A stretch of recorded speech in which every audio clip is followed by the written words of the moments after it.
Thank you very much for the very kind invitation to the lovely city of Paris to talk about the gut-liver axis in PSC.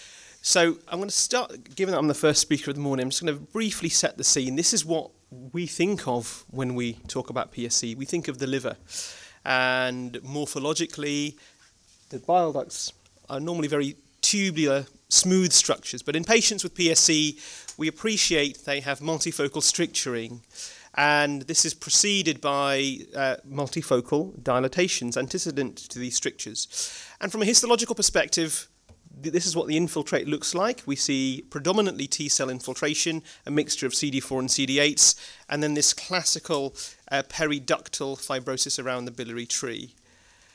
Now, it's long thought that PSC is an autoimmune or at least an immune-mediated disease, but despite us having this hypothesis, the outcomes for our patients with PSC are absolutely appalling. Over 50% of patients reach a clinical endpoint of liver transplantation of death, and there is no medical therapy consistently proven to improve their clinical outcome. And despite PSC being a rare disease, it's one that has got significant unmet need, and in fact in the UK it now accounts for about 10% of all liver transplant activity. And as we can see, unlike other diseases such as PBC, where the rate of liver transplantation is going down, hepatitis C, where the rate of liver transplantation is going down, we see a very steep increase in the number of patients referred and listed for liver transplantation. But these patients have another problem, don't they? They have a risk of developing incurable biliary malignancy, specifically cholangiocarcinoma. And some data from the International PSC Study Group has validated early single-centre reports that the majority of patients who develop cholangiocarcinoma do so very early on after their PSC is diagnosed. And this could be that this is the way that they're presenting. They may have had PSC for a number of years. We don't know. But what we do see is, as with many other cancers, the incidence of cholangiocarcinoma is increased the older you are as an individual. But PSC, the liver part, is part of a syndrome. The vast majority of individuals also have a form of inflammatory bowel disease that affects the large bowel in most patients. And far from being an innocent bystander in this syndrome, there is now good evidence from single centres as well as multi-centre data that the presence of colitis impacts the way that liver disease progresses. In this study from Heidelberg, published about 7 years ago now, they looked at patients with dominant strictures, and they could see that if they didn't have IBD, cholangiocarcinoma was rarely diagnosed in these patients, whereas patients who had a dominant stricture and IBD were at the greatest risk of liver disease progression as well as developing biliary malignancy. Now, we know that colitis can occur many years after PSC is diagnosed, or PSC can develop many years after IBD is diagnosed. So when we decided to assess the impact of when the IBD is onset as a time-dependent covariate, you can see that those patients who have a phenotype more in keeping with colitis have the worst transplant-free survival compared to those who have a more Crohn's disease-like phenotype and those who don't have a presence of IBD alone. And we know data from the Mayo Clinic as well as other centres that if you have a colectomy because your colitis is that bad, or more likely if you have a colectomy because you've got colonic malignancy, then your risk of developing cholangiocarcinoma is greatest. So there appears to be some shared etiological driver in the development of colonic epithelial malignancy and biliary epithelial malignancy. And bringing things slightly closer to home for me, as well as colitis having an impact on how PSC behaves in the native liver, there is now good evidence to say that the presence of IBD affects what the liver does after it's been transplanted, a new liver after it's transplanted. So very old work from our centre, even before I even got there, showed that in patients who have a colectomy pre or during liver transplantation, the red line at the top, had a very low incidence of developing recurrent PSC. We do see it, but it's a lower incidence. Whereas patients who don't have a colectomy, or those patients who have a colectomy after transplantation, have a much higher incidence of recurrent PSC. And for many years, this paper went without validation. until more recently, where a national centre from the UK, driven by our surgical colleagues, show that the presence of colitis after transplant does infer about a twofold risk of developing recurrent PSC. And Tobias Weissmuller and Christoph Schramm in Germany have recently published a paper showing that it's active colitis after transplant doubles your risk of developing recurrent PSC. And it's not just recurrent PSC that these patients are at risk of. Some recent data, which is just under revision from ourselves, has shown that if you've got active IBD, well, if you've got IBD of any nature really, then your risk of hepatic artery thrombosis, which is the principal cause of graft loss in these patients, is about 20%. And we virtually see no evidence of hepatic artery thrombosis in people who don't have IBD. And when we look at the post-transplant course of individuals with PSC, this is what it's like in patients with IBD who don't have a colectomy. This is the cumulative incidence of graft loss. And if they have an ileostomy, then there is a lower, non-significant difference in their incidence of graft loss. But look how high it is in patients who have an ileoanal pouch anastomosis. These patients inevitably develop pouchitis. Those of us who manage inflammatory bowel disease, or even who manage PSC patients, know that these individuals have poor pouch function if they choose to have an ileal pouch anal anastomosis. And there is now evidence to say that they have an increased frequency of graft loss. Now, yesterday when I was speaking to Christoph and Olivier, a reasonable question came up. Not all our patients with PSC exhibit features of colitis. Now, that could be for a number of reasons, either because the colitis waxes and wanes and we don't look at it at the right time. It could be that it's too focal, or it could be that rather than having colitis, these individuals have inflammation elsewhere. Now, Michael Heenahan and his research fellow from King's College London a couple of years ago published this very nice paper in a paediatric population transitioning to adult care. And we know that young patients with PSC more commonly have overlapping features of an autoimmune hepatitis. And colitis may not be a feature. But when they looked with PillCam, so capsule endoscopy, then about 40% of these young individuals with overlapping features do have small bowel aphthous ulceration. Now, whether this is Crohn's or whether this is a completely unique phenomenon, we don't know. But they did compare it to a control group, sort of matched teenagers who didn't have any evidence of PSC or autoimmune sclerosing cholangitis, and they found no evidence of aphthous ulceration in that group.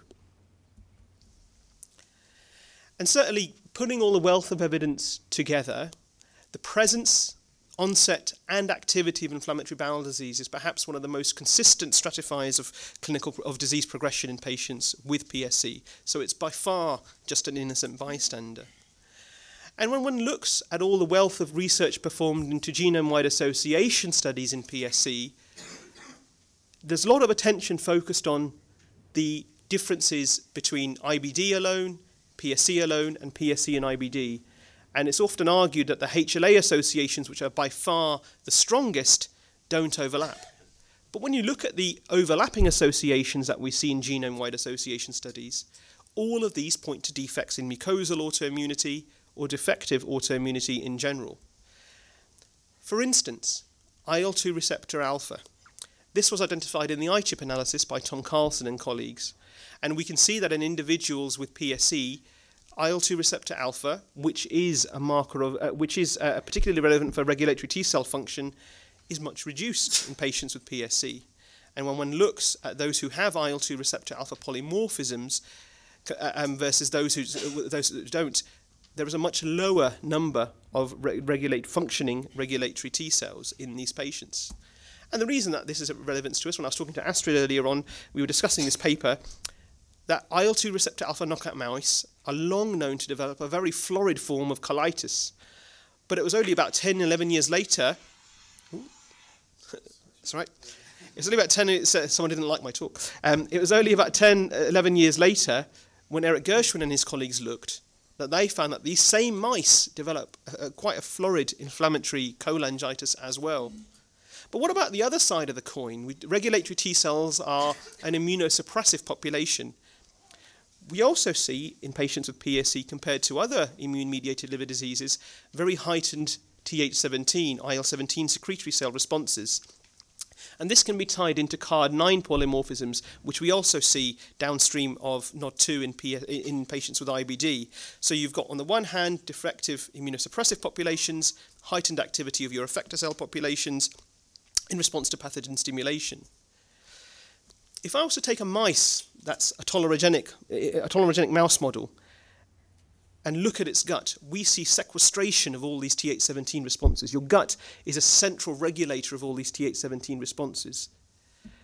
And when you look at the signals that recruit these Th17 cells, or any IL-17 secreting cell for that matter, these are all dependent on CCL20, a chemokine, that's a cytokine that's chemotactic. And all these IL-17 cells have a common ancestry. They're all CCR6 dependent. And that's how they're recruited into the small bowel.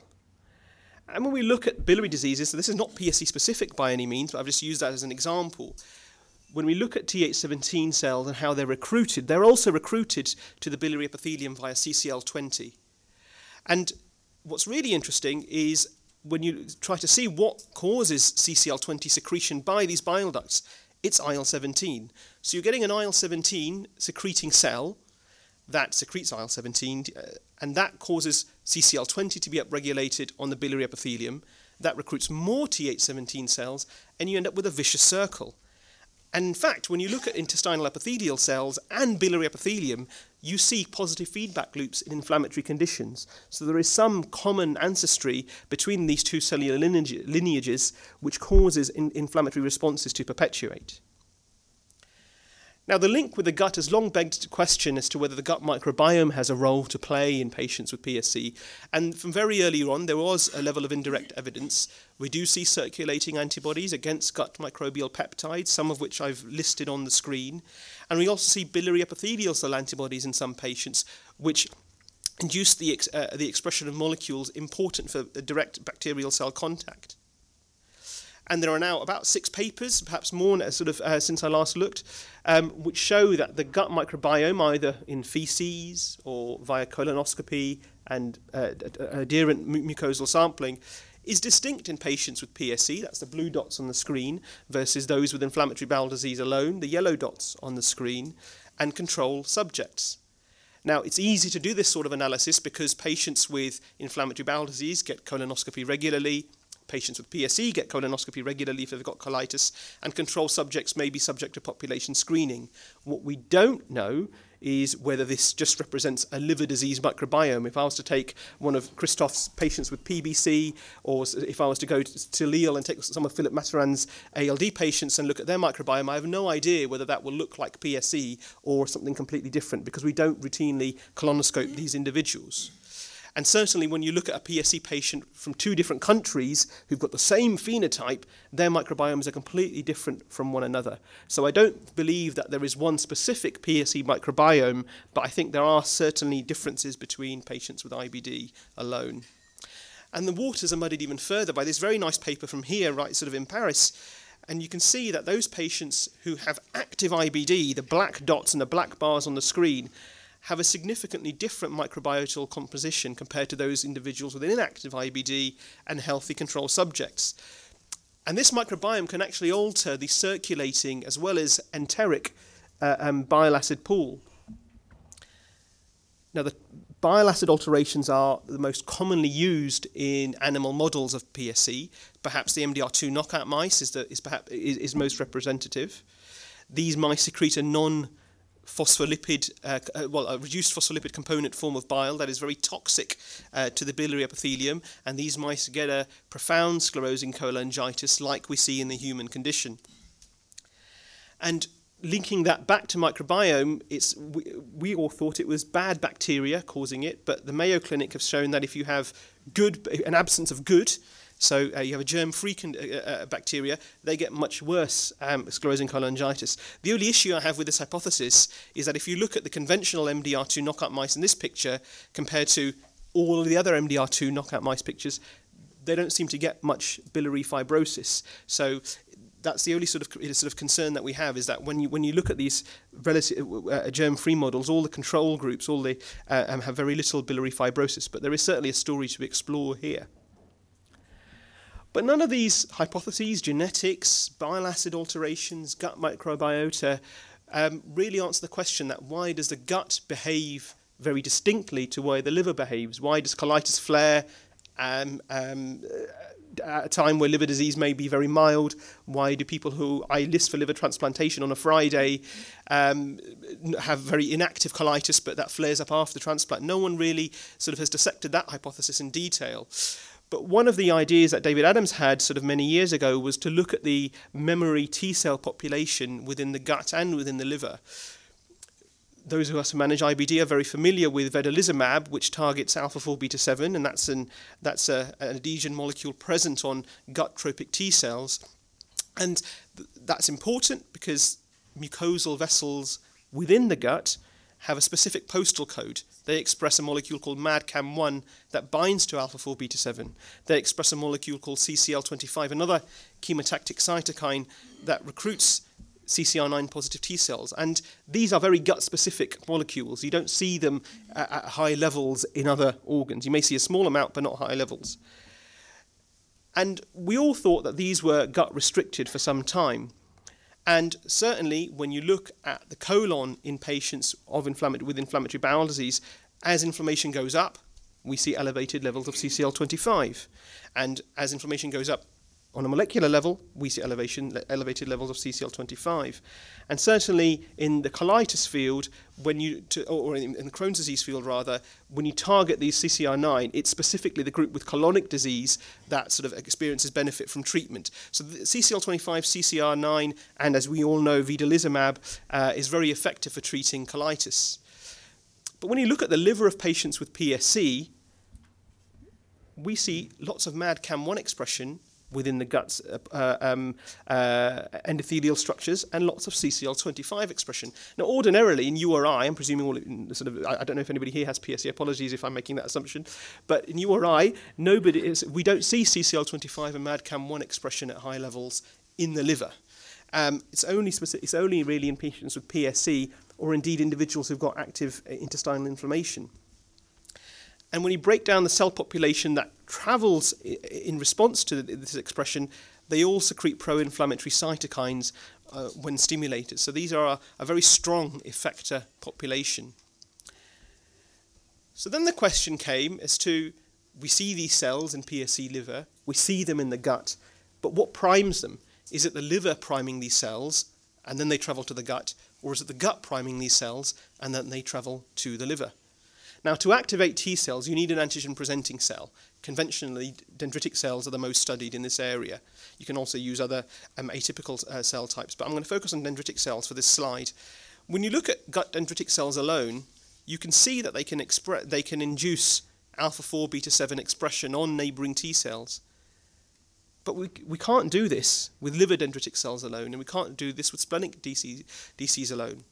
Now, I'm not going to go into too much detail as to why this is, but these dendritic cells possess the machinery to process retinoic acid, and if you throw enough retinoic acid to the liver or spleen, you will get some induction of alpha-4 beta-7, but the dendritic cells need much lower amounts.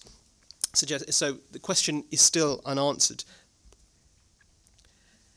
When you actually look at the T cells within the liver of patients with PSC and within the gut of patients with PSC, and you look at those T cell receptors, we also see a much greater overlap of clonality. So we know that T cells can expand in a clonal manner in response to specific antigens. We don't know what those antigens are yet for PSC, but there are more commonality between your gut and liver T cells in a patient with PSC compared to that which we see in circulating blood and compared to that which we see in other liver diseases.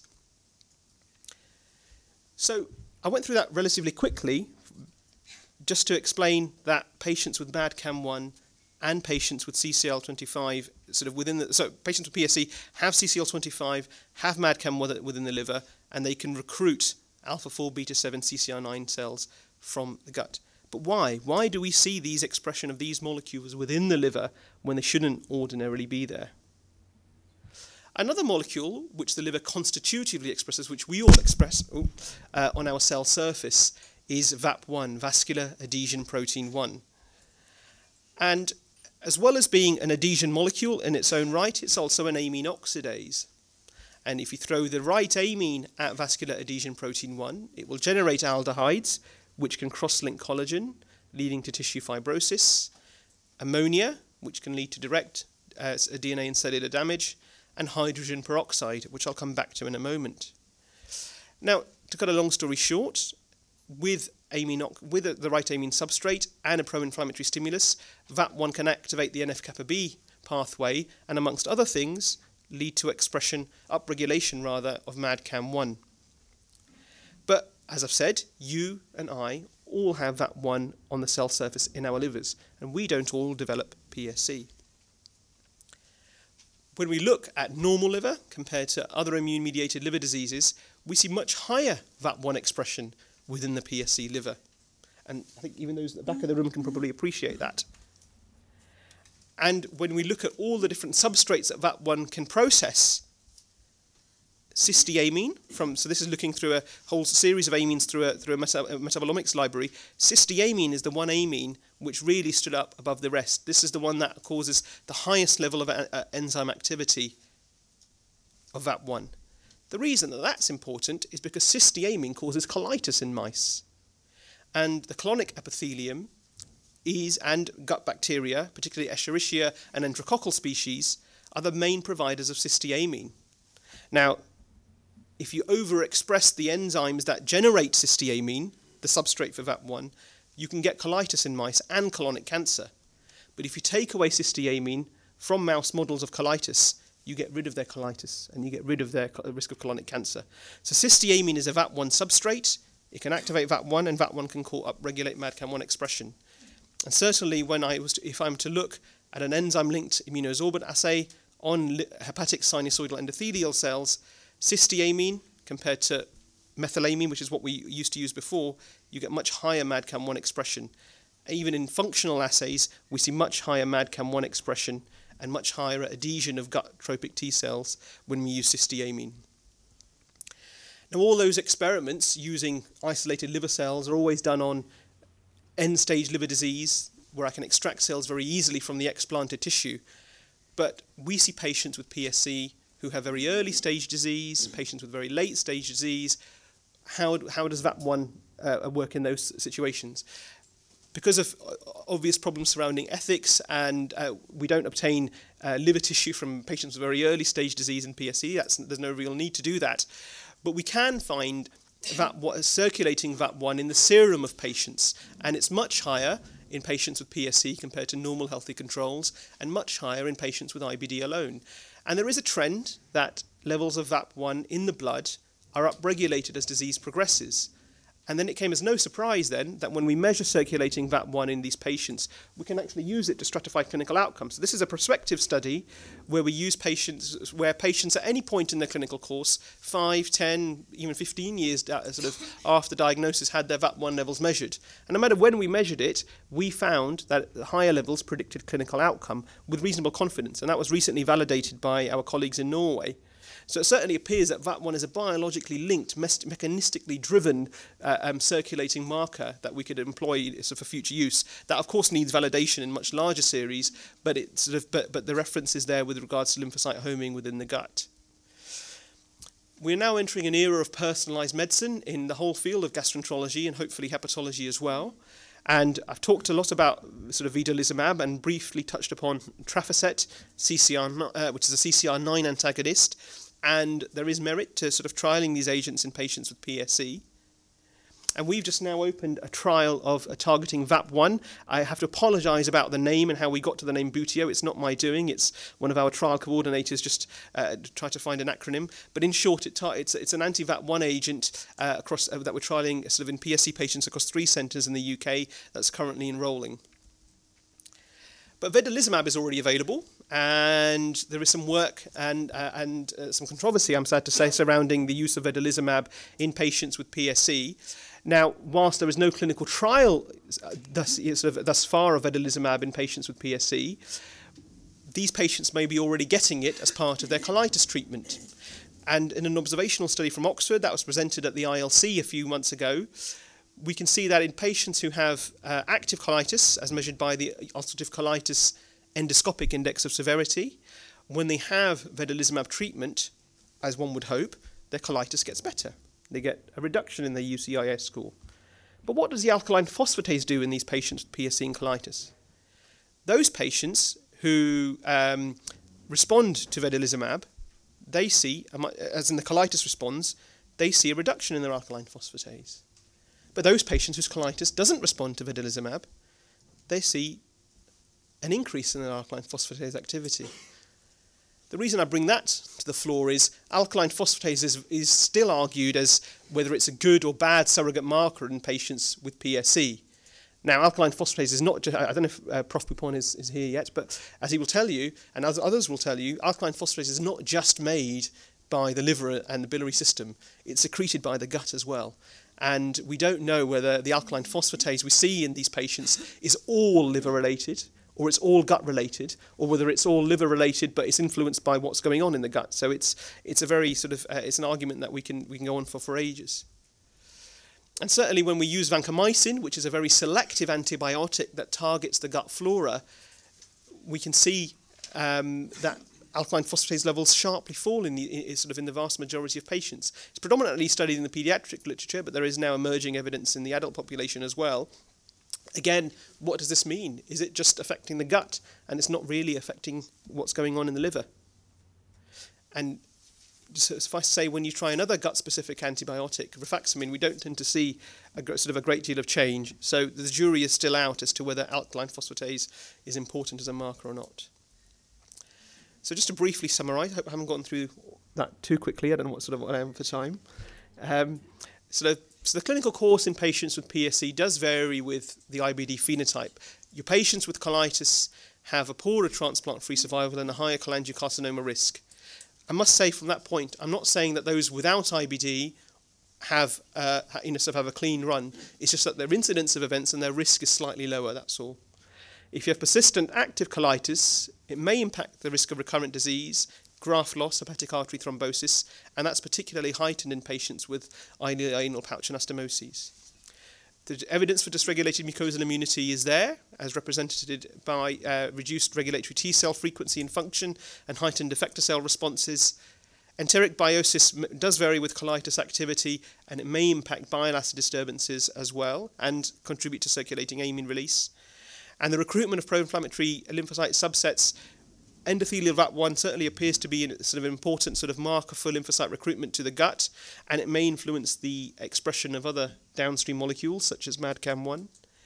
And as well as CCL25 and CCR9, we are now starting to appreciate CCL20 and CCR6 as a conserved lymphocyte recruitment pathway between the gut and the liver, both in the endothelial structures as well as the biliary epithelium. Thank you for your time. I'm happy to answer any questions.